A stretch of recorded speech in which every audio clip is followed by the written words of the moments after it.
परंपरा और परमहंस योगानंद। क्या आपने कभी सोचा है जब कोई हमें छोड़कर, क्या आपने कभी सोचा है, क्या आपने कभी सोचा है जब कोई हमें छोड़कर चला जाता है तो क्या होता है उसकी आत्मा के साथ? क्या वह बस खत्म हो जाती है या फिर कोई यात्रा शुरू होती है जो हमसे भी ज्यादा असली है?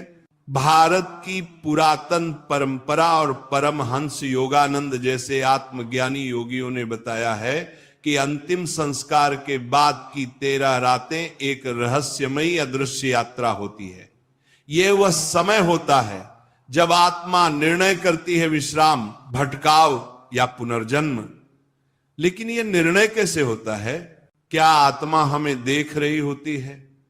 क्या वह हमें कुछ कहना चाहती है? और सबसे बड़ा सवाल, क्या वह वापस लौटती है?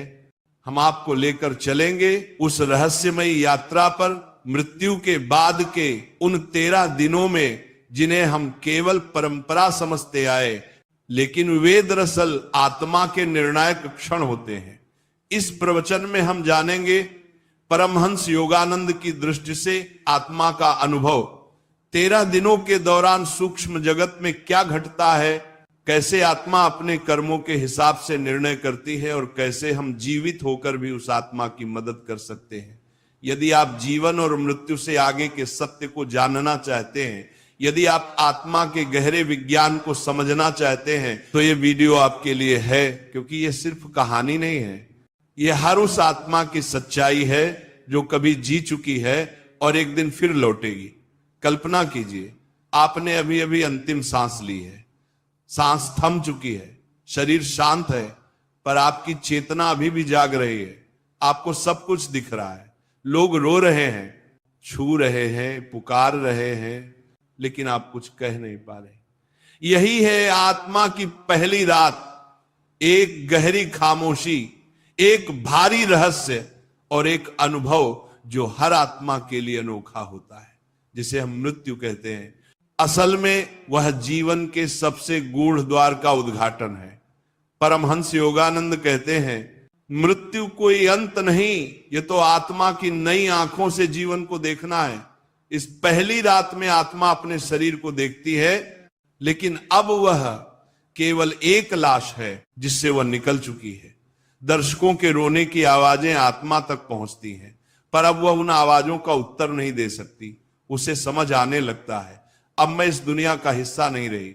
आत्मा धीरे धीरे ऊपर उठती है, जैसे कोई अदृश्य बल उसे खींच रहा हो, कभी तेज कभी धीमी गति से।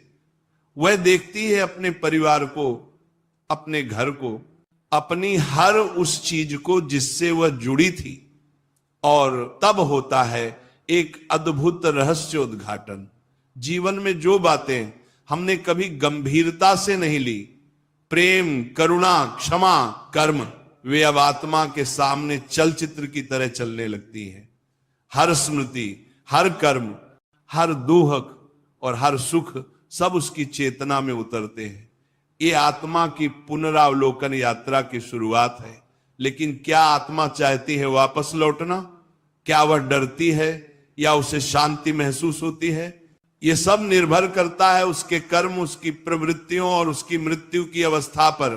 कुछ आत्माएं शांत होती हैं, जैसे अपने कर्तव्यों को पूर्ण कर चुकी हों, और कुछ भटकी हुई, अधूरी, उलझी हुई। इस पहली रात में आत्मा समझने लगती है कि अब उसका शरीर उसके लिए नहीं, उसके अपनों के लिए एक स्मृति मात्र रह गया है। और तभी एक अदृश्य मार्ग उसके सामने खुलता है।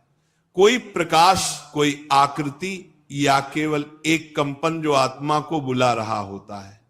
अब आत्मा को तय करना है, क्या वह उस प्रकाश की ओर बढ़ेगी या अपने प्रियजनों के मोह में फंसी रहेगी। पहली रात यही वो रात होती है जब आत्मा को पहली बार अपने अस्तित्व की पूर्ण स्वतंत्रता का अनुभव होता है, और साथ ही सबसे गहरा अकेलापन क्या होता है।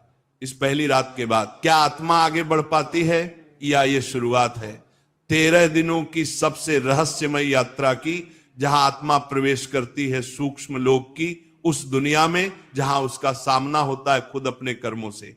अब हम जानेंगे आत्मा की सूक्ष्म यात्रा कर्मों का साक्षात्कार। पहली रात बीत चुकी है, अब आत्मा उस सीमा को पार कर चुकी है जहां शरीर, रिश्ते और दुनिया की आवाजें फीकी पड़ जाती।